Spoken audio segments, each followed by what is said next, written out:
Let's talk about finding the slope of a line from an equation.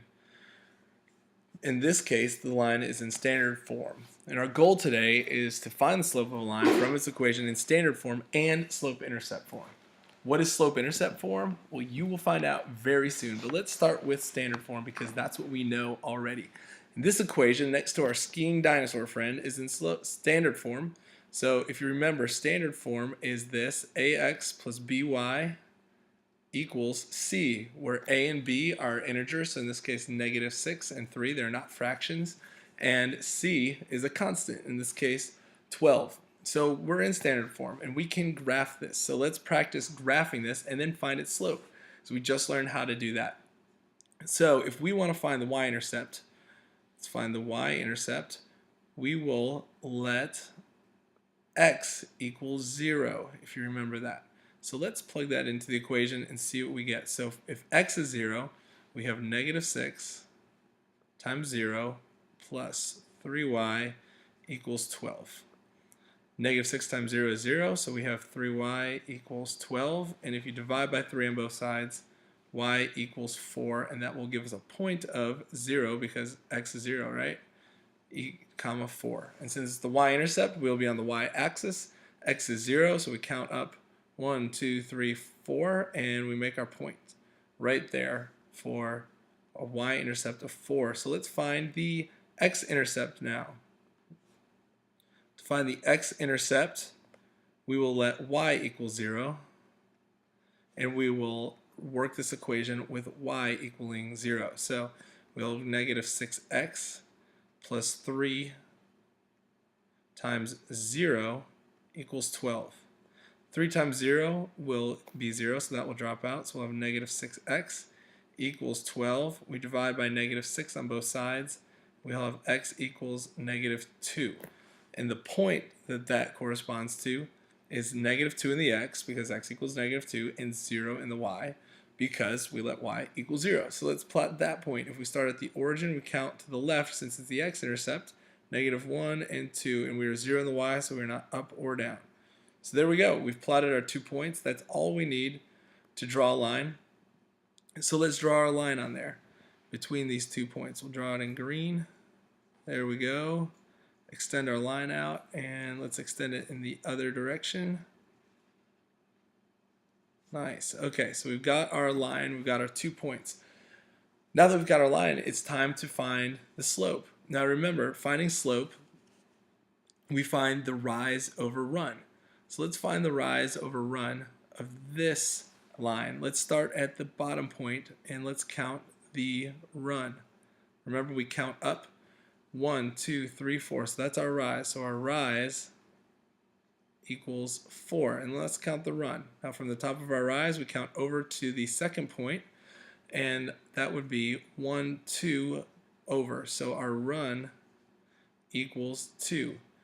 And since slope equals rise over run, or the change in y over the change in x, we will now put in our rise and our run. So our slope equals a rise of 4 over a run of 2. That reduces to 2 over 1, or to just 2. So our slope equals 2.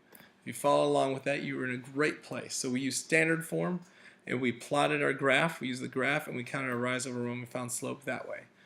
But as our dinosaur friend here asks us, is there no other way? Is there no better way to do this? Well, if we move him out of the way, we'll see, yes, in fact, there is a better way to do this, and it's called slope-intercept form. So I want you to become familiar with this equation now. We already know ax plus by equals c, but now let's be familiar with slope-intercept form, which is y equals mx plus b. Why is that important? Well, what do you see in there? What do you see as the coefficient of x? Well, right here you see m is the coefficient of x. M is slope. So if we can get the equation in this form right here, we will immediately know what the slope is.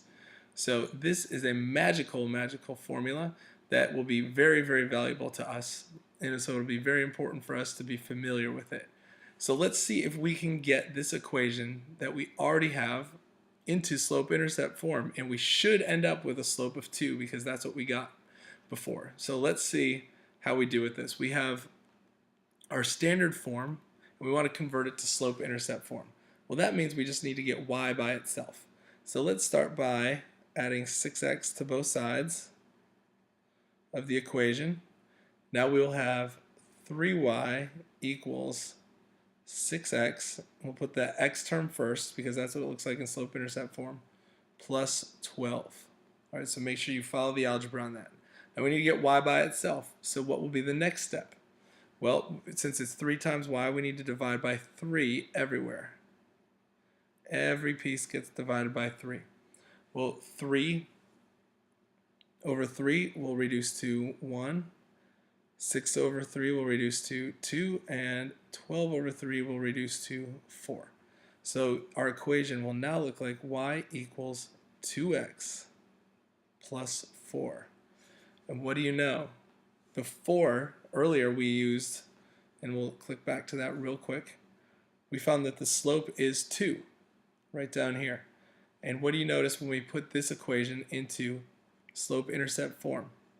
Well, right in front of the x, because it's y equals mx plus b, is 2. And indeed, our slope is 2. And that is just awesome. So, be familiar with slope-intercept form. Let's try a couple just to make sure that we're all on the same page. So, let's find the slope of each line here. And we'll get progressively more difficult as we go. And of course, we're going to remember that y equals mx plus b. You got that? Y equals mx plus b. That pen is super cool. I've been wanting to try it out. Let me see if I can make this a little smaller, and we'll move it down to the bottom so we don't forget it. Y equals mx plus b. Well, let's look at the first equation up here, y equals 3x minus 2. Look at that. Can you tell right off the bat what the equation is? What slope is in this? Well, look, is it in slope-intercept form? We have y, we have x with a coefficient, and then minus 2, b, which is a constant. And we'll talk about that. B, right there, that value is the y-intercept, it turns out. But we'll look at more of that in the next lesson. For now, we're just concerned with this right here, with slope, the coefficient of x. So look, we have a coefficient on x. Everything else checks out. It's in that form. So this is easy. The slope is 3. And if you were counting this as rise over run, we can always make 3 a fraction as 3 over 1. So just be aware that if you have slope that's a whole number, you can make it a fraction. And so our rise over run, if we were going to graph this, we would go up 3 over 1, up 3 over 1. All right, let's do another one. That one was pretty easy. The next one, we have y equals 12x, or 12 minus 4x. It's not quite in slope-intercept form, so let's use our properties of addition, commutative property.